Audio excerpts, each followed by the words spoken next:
하나님 말씀은 열왕기상 21장 1절에서 10절까지입니다.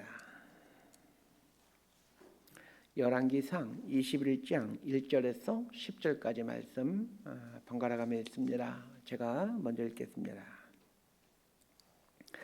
그 후에 이 일이 있으니라. 이스라엘 사람 나봇에게 이스라엘의 포도원이 있어 사마리아의 왕 아합의 왕궁에서 가깝더니 아합이 나봇에게 말하 이르되 내 포도원이 내 왕궁 곁에 가까이 있으니 내게 주어 채소밭을 삼게 하라.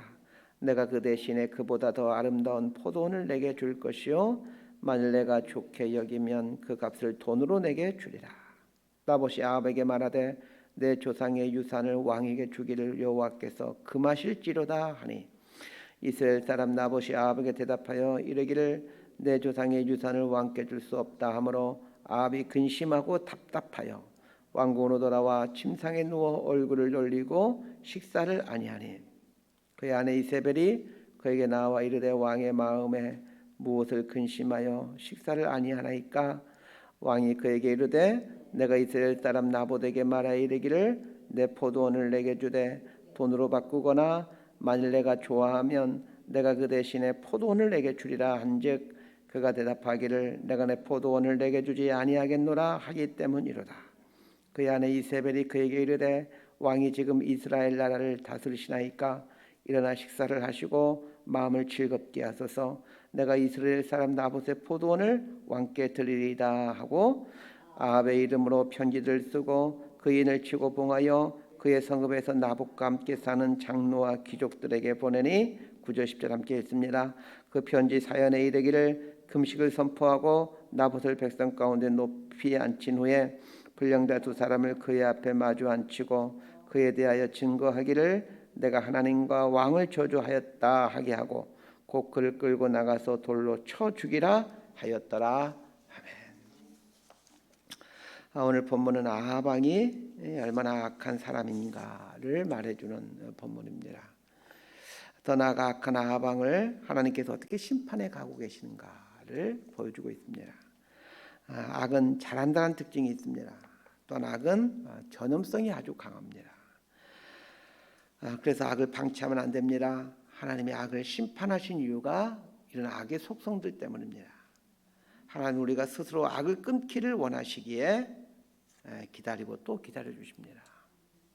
그러나 한없이 기다리는 것이 아닙니다.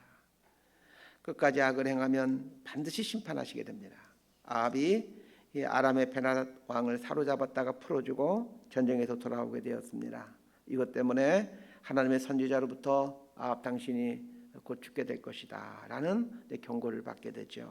자, 이 경고를 받은 후에 아합이 어떤 삶을 살고 있는지를 한번 보십시다. 1절부터 3절까지 말씀 함께 읽습니다. 시작. 그 후에 이 일이 있으니라. 이스라엘 사람 나봇에게 이스라엘의 포도원이 있어 사마리아의 왕 아합의 왕궁에서 가깝더니 아합이 나봇에게 말하여 이르되 내 포도원이 내 왕궁 곁에 가까이 있으니 내게 주어 채소밭을 삼게 하라. 내가 그 대신에 그보다 더 아름다운 포도원을 내게 줄 것이요 만일 내가 좋게 여기면 그 값을 돈으로 내게 주리라. 나봇이 아합에게 말하되 내 조상의 유산을 왕에게 주기를 여호와께서 금하실지로다 하니 자, 그 후에 이렇게 1절 말씀해 보면 그 후에라는 말로 시작하죠. 이 그 후에라는 말은 아람이 그 아합이 전쟁터에서 베나닷을 풀어주고 선지자로부터 베나닷 대신에 당신이 죽임을 당해야 될 것입니다라는 경고를 들은 후에라는 말입니다. 어찌 보면 아합은 지금 시한부 인생을 살고 있는 겁니다. 건강상으로는 시한부 인생이 아니겠지만 하나님의 선지자로부터 당신이 이제 아람 왕 베나닷을 풀어준 것 때문에 죽게 될 겁니다 라는 경고를 들었기 때문에 시한부 인생인 거죠. 남은 삶이 얼마 남지 않았다라는 것은 지난 삶에 대해서 돌이킬 기회가 얼마 남지 않았다는 말이기도 합니다. 이마의 주름과 손가락의 굵은 마디를 볼 때마다 지난 삶에 대해서 돌이킬 기회가 얼마 남지 않았다라는 것을 기억하셔야 됩니다. 그런 면에서 나이 들어가면 은혜 중에 은혜입니다. 거울 앞에서 주름과 흰머리를 보면서 얼마 남지 않았어? 얼마 남지 않았어? 이렇게 말씀해 주신 하나님의 음성을 들을 수 있게 되기에 나이 들어감은 은혜입니다. 잘못된 삶으로부터 돌이킬 수 있는 기회를 계속해서 하루에도 수십 번씩 받을 수 있기에 은혜 중에 은혜가 나이 들어감입니다. 아람 왕 베나다를 살려준 것과 관련하여 선지자로부터 경고를 들었음에도 불구하고 아합은 돌이키는 삶을 살지 않습니다. 오늘 본문에 보면 아합이 나봇의 포도원을 빼앗는 일을 하게 되는데, 이스라엘이라는 곳에 나봇이라는 사람이 살고 있었는데 하필이면 그 이스라엘에 아합의 왕궁이 있었습니다. 여기서 좀 짚고 넘어가야 될 것이 있습니다. 이스라엘의 수도는 사마리아입니다. 아합은 평상시 사마리아에서 이스라엘을 통치하고 있죠. 오늘 본문을 보니까 이스라엘에 왕궁이 있는 걸로 나와 있습니다. 이스라엘은 갈멜산 자락 밑에 있는 평야지대입니다. 지중해가 가까이 있어 경치도 좋은 곳입니다. 이스라엘에 아합의 왕궁이 있었다라는 말은 별장이 거기에 있었다라는 말입니다. 이스라엘이라는 말의 뜻은 하나님께서 파종하신다, 하나님께서 씨를 흩으신다, 이런 뜻입니다. 이 이스라엘의 대부분의 지역은 물이 부족하여 대부분 지역이 척박한데, 이 이스라엘 지역만큼은 평야지대로서 농사를 짓기 참 편한 곳입니다. 기름진 땅인 이스라엘에서 나봇은 포도 농사를 지으며 행복하게 살고 있었습니다. 이 지중해 지역이 포도로 유명하지 않습니까? 그 이스라엘의 지중해로부터 불어오는 바람을 맞으며 그 기름진 평야에서 이제 포도 농사를 아주 재밌게 짓고 있었습니다. 그런데 이스라엘에 아합의 별장이 생기게 되는데 하필이면 나봇의 포도원 옆에 별장이 생긴 것입니다. 어느 날 사마리아에서 이스라엘 별장으로 휴가를 온 아합 왕이 자신의 별장에서 기거하다가 이 별장의 정원을 늘리고 싶은 생각을 하게 됩니다. 2절에 채소밭을 삼게 하라라는 말은 정원을 만든다라는 얘기입니다. 자신이 살 날이 얼마 남지 않았다라는 선지자의 분명한 경고를 들었음에도 불구하고 아합 왕은 별장의 정원을 늘리는데 관심을 갖습니다. 정원은 참 아름다운 곳이죠. 그러나 이 아름다운 정원에 아합은 자신의 추악한 욕심을 담아놓습니다. 인생에 대한 제 개인적인 생각이 있습니다. 한 60쯤이 되면서부터는 어떻게 하면 더 많이 소유할까 관심을 두지 않는 것입니다. 소유에 관심을 갖는 것은 한 60 이전에나 하는 것입니다. 60쯤이 넘어서면 지나온 삶을 돌아보는 삶을 살아야 합니다. 혹 나 때문에 마음 아팠던 사람은 없는지, 혹 나 때문에 눈물을 흘리는 사람은 없었는지 돌아봐야 됩니다. 그래야 고결한 인생을 살 수 있습니다. 아합이 별장의 정원을 늘리려다 보니까 나봇의 포도원이 필요한 겁니다. 그래서 나봇에게 포도원을 팔라고 요청합니다. 여기까지는 큰 문제가 되질 않습니다. 땅 팔라는 얘기가 나쁜 건 아니지 않습니까? 자, 그러면서 이제 이 땅을 팔라고 하는데 나봇이 팔 수 없다라고 얘기합니다. 나봇이 팔 수 없다라고 말하면서 그 이유를 말하는데, 이 땅은 조상 대대로 내려오는 땅이기 때문이다라고 얘기를 합니다. 나봇의 이 말은 사실 성경 말씀과 연관되어 있습니다. 레위기 25장 23절에서 25절 말씀을 제가 읽어드리겠습니다. 토지를 영구히 팔지 말 것은 토지는 다 내 것임이니라. 너희는 거류민이요 동거하는 자로서 나와 함께 있느니라. 너희 기업에 온 땅에서 그 토지 무르기를 허락할지니 만일 네 형제가 가난하여 그의 기업 중에서 얼마를 팔았으면 그에게 가까운 기업 물을 자가 와서 그의 형제가 판 것을 물을 것이요. 이스라엘에 있는 모든 땅은 각 지파별로 분배된 땅입니다. 하나님은 지파별로 분배된 땅이 그대로 보존되기를 원하십니다. 그래야 모든 사람이 넉넉한 삶을 살 수 있기 때문입니다. 하나님께서 토지를 팔아야 할 때 형제 중에게나 혹은 기업 물을 자에게 팔라고 하신 이유가 있습니다. 형제 중에게나 기업 물을 자에게 토지를 팔게 되면 다시 되살 수가 있기 때문입니다. 농사를 짓는 시대에 토지가 없으면 영원히 가난한 삶을 살 수밖에 없습니다. 하나님은 가난이 대물림되지 되는 걸 원하지 않습니다. 그래서 하나님은 조상들로부터 내려온 땅에 대해서 다른 사람들에게 팔지 못하도록 말씀하셨던 것입니다. 만약 어떤 사람이 돈이 필요해서 토지를 팔아야 될 경우에는 반드시 기업물을 자에게 팔아야 합니다. 기업물을 자랑 가장 가까이에 있는 형제로서 언제든지 원래 땅 주인이 땅을 팔라고 요구하면 팔 수 있는 사람입니다. 혹 땅을 판 다음에 땅을 되사지 못하더라도 휴년이 되면 땅을 원래 주인에게 돌려줘야 됩니다. 나봇은 하나님의 율법에 충실하게 순종하며 살아온 사람입니다. 왕의 명령과 하나님의 명령이 상충되게 될 때 하나님의 말씀, 하나님의 명령을 우선했던 사람입니다. 나봇이 만약에 이익을 추구하는 사람이었다면 포도를 팔아야죠. 그러나 그렇게 하면 하나님 말씀에 위배가 됩니다. 나봇은 단호했습니다. 왕의 명령보다도 하나님 명령을 위에 두고 살았던 것입니다. 하나님 명령대로 했다가는 자신에게 불이익이 온다는 것 잘 알고 있습니다. 그럼에도 나봇은 불이익을 감수하고 포도를 팔지 않습니다. 자, 4절에서 6절까지 말씀 함께 읽습니다. 시작. 이스라엘 사람 나봇이 아합에게 대답하여 이르기를 내 조상의 유산을 왕께 줄 수 없다 하므로 아합이 근심하고 답답하여 왕궁으로 돌아와 침상에 누워 얼굴을 돌리고 식사를 아니하니 그의 아내 이세벨이 그에게 나와 이르되 왕의 마음에 무엇을 근심하여 식사를 아니하나이까?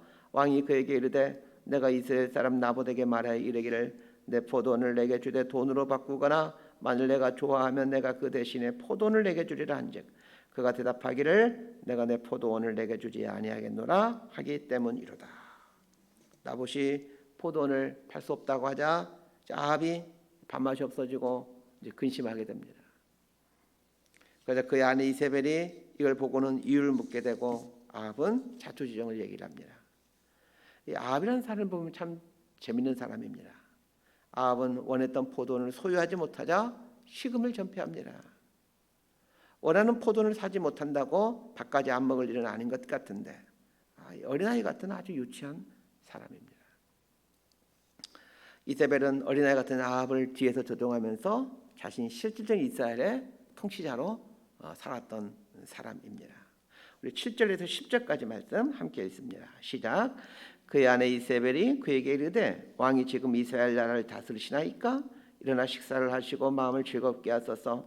내가 이스라엘 사람 나봇의 포도원을 왕께 드리이다 하고 아합의 이름으로 편지를 쓰고 그 인을 치고 봉하여 그의 성읍에서 나봇과 함께 사는 장로와 귀족들에게 보내니 그 편지 사연에 이르기를 금식을 선포하고 나봇을 백성 가운데 높이 앉힌 후에 불량자 두 사람을 그의 앞에 마주 앉히고 그에게 대하여 증거하기를 내가 하나님과 왕을 저주하였다 하게 하고 곧 그를 끌고 나가서 돌로 쳐 죽이라 하였더라.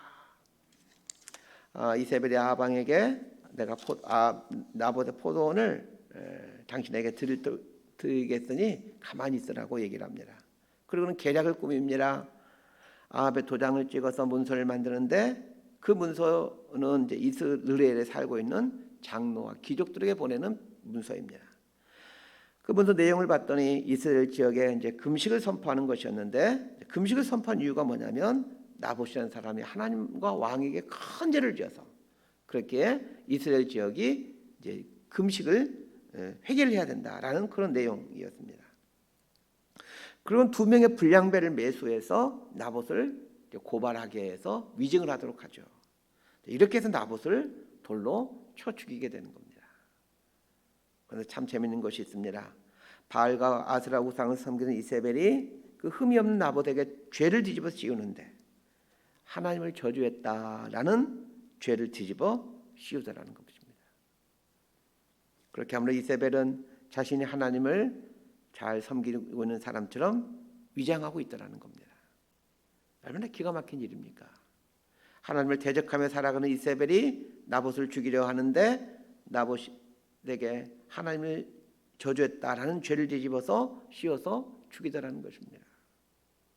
그리고 나봇을 정죄하는 방법도 그 율법에 나와 있는 그 방법으로 나봇을 죽여갑니다. 이스라엘에 살고 있는 사람들에게 이 이세벨이 금식을 명령하죠. 금식은 율법에 나와 있는 회개의 방법입니다. 선지자들은 종종 이스라엘이 하나님 앞에 죄를 범했을 때 금식을 선포했습니다. 금식을 선포하는 이유는 이 기본적인 욕구인 먹는 욕구를 제한함으로 하나님 앞에 큰 죄를 지었다는 것을 몸으로 사죄해 가기 위함입니다. 금식은 회개의 표시로 이 하나님의 사람들이 주로 사용하는 방법이었습니다. 두 번째는 두 사람의 증인을 세우자라는 것입니다. 율법은 반드시 두 사람의 증인이 있어야 어떤 사람에게 사형에 대한 언도를 할 수 있다라고 얘기하고 있습니다. 이세벨은 율법에서 요구하고 있는 대로 두 사람의 증인을 세웁니다. 자, 세 번째는 율법을 어긴 사람에 대한 재판을 하는 것처럼 피고인을 가장 높은 곳에 세워놓고 재판을 한다는 것이고, 사형을 하는 방법도 그 율법을 어긴 사람의 시행하는 방법이 돌을 던져 죽이는 방법인데, 돌을 던져서 죽이는 방법을 사용하고 있다는 것입니다. 자, 이런 모든 것들은 다 성경에서 말하고 있는 성경적인 방법들입니다. 사람이 이럴 수 있습니다. 성경적인 방법으로 사단의 일을 할 수 있습니다. 하나님의 이름으로 사단의 하수인이 될 수 있습니다. 이 땅에 적지 않은 사람들이 하나님의 이름으로, 신앙의 이름으로 악한 일을 서슴없이 자행합니다. 인류 역사를 보면 교회가 수도 없이 저질렀던 일들이 이런 일이었습니다. 대표적인 것이 십자군 전쟁이 그렇고, 중세시대 마녀사냥이 그렇습니다. 십자군의 이름으로, 예수 그리스도의 이름으로 수많은 사람들을 죽입니다. 하나님의 이름으로 포장하고는 실제로는 그 수많은 악을 자행하는 거죠. 그래서 그 악을 신앙이라는 이름으로 포장지로 포장을 해갑니다. 악을 행하는 밑바탕에는 욕심과 욕망이 있습니다. 이런 악랄한 방법으로 이세벨은 악을 행하고 있었습니다. 나봇의 재판석에 참석한 대부분의 사람들은 나봇이 이제 잘못한 것으로 알고 있겠죠. 저 사람 저렇게 안 봤는데 참 몹쓸 사람이네, 이렇게 생각할 겁니다. 나봇은 변명할 기회도 없이 돌에 맞아 죽습니다. 자, 나봇의 자식들은 어떻게 되겠습니까? 하나님을 저주한 나봇의 자식들이라는 비난을 받으며 살아야만 했을 것입니다. 사랑하는 여러분, 하나님의 말씀을 붙잡고 살아가는 사람의 결국이 나봇과 같을 수도 있습니다. 우리는 하나님 말씀을 붙들고 살면 이 땅에서 잘 될 것이라고 믿고 있습니다. 그러나 그렇지 않을 수도 있습니다. 억울하게 죽을 수도 있습니다. 하나님 말씀을 붙들고 사는 것 때문에 죽을 수도 있습니다. 오늘 본문에 나오는 나봇을 보면 참 짠한 마음이 들죠. 나봇의 히브리어 발음이 나보트입니다. 그러고 보니까 성은 나시이고 이름은 보트이네요. 저랑 같은 나시입니다. 그냥 아침부터 썰렁한 얘기해서 죄송합니다. 나봇이 참 억울하게 죽었습니다. 한마디 별명도 하지 못한 채 사람들로부터 돌에 던져서 죽게 됩니다. 너무 억울하죠. 나봇이 이렇게 억울하게 죽임을 당했지만, 그래서 혹시 나봇의 후손들이라도 하나님께서 잘 되도록 잘 이렇게 되었는가 싶어서 성경을 아무리 찾아봐도 나봇의 후손들이 잘 되었다라는 이야기가 없습니다. 사랑하는 여러분, 이 세상은 억울한 일이 많이 있는 세상입니다. 원래 이 세상은 죄의 시스템 속에서, 악의 시스템 속에서 작동되는 곳이기 때문에 그렇습니다. 억울한 일들을 하나님께서 분명히 보고 계실 텐데 왜 하나님은 가만히 계시는지 모르겠습니다. 우리는 알 수 없습니다. 그러나 여러분, 그럼에도 불구하고 하나님 말씀을 붙들고 사십시다. 이해되지 않지만 하나님 말씀을 붙들고 사십시다. 말씀 정리합니다. 이 나봇이라는 말의 뜻은 열매라는 뜻입니다. 하나님이 파종하신다라는 의미를 가진 이스라엘 땅에서 열매라는 이름으로 인생을 살아가던 이 나봇이라는 사람의 인생을 생각해 봅시다. 분명 나봇의 인생은 생전에 아무 보상을 받지 못하는 억울한 죽임을 당하고 말았습니다.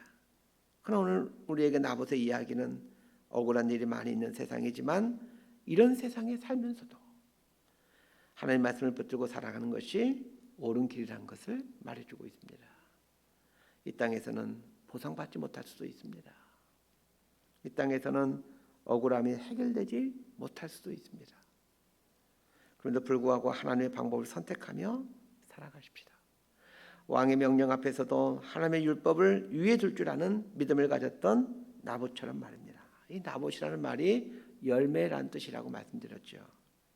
나봇은 당대에는 열매를 맺지 못하는 삶을 살았을지라도 오늘날 성경 앞에 서 있는 수많은 그리스도인들에게 바른 인생이 무엇인지를 보여주는 귀한 열매로 남아 있습니다. 하나님의 말씀이 존재하는 그날까지 나봇의 인생은 억울한 일 앞에서도 하나님의 말씀을 붙잡고 살고자 하는 그리스도인들에게 힘과 용기를 주는 열매의 삶으로 남아 있습니다. 저와 여러분의 인생이 이런 인생이 될 수 있게 되기를 진심으로 소망하고 축복합니다. 기도하겠습니다. 하나님 아버지, 세상에는 아합 같은 욕심의 사람들이, 이세벨 같은 교활하고 잔인한 사람들이 득세하고 있습니다. 이런 세상 속에서 하나님 말씀을 진리로 여기고 삶에서 실천하며 살아가게 될 때 어려운 일이 많이 생기고 고통스러운 일이 많이 생기는 걸 보게 됩니다. 하나님의 말씀을 붙들고 사는 사람에게 반드시 보상하신다라는 믿음을 갖고 살지만 매 순간 하나님 바라보며 사는 것이 쉽지만은 않습니다. 그럼에도 불구하고 하나님 말씀 붙들고 살 수 있도록 도와주십시오. 지금은 힘이 하나 그날에는 얼굴과 얼굴을 내고 보는 것처럼 모든 것이 분명하게 드러난 날이 오게 될 것을 믿습니다. 영원하신 하나님을 신뢰하며 살아가는 저희 삶이 되게 하여 주옵소서. 매 순간 우리 삶이 하나님 앞에 서 있는 고난되고 삶이라는 사실을 잊지 않고 살아가게 하여 주옵소서. 예수님 이름으로 기도드리옵나이다. 아멘.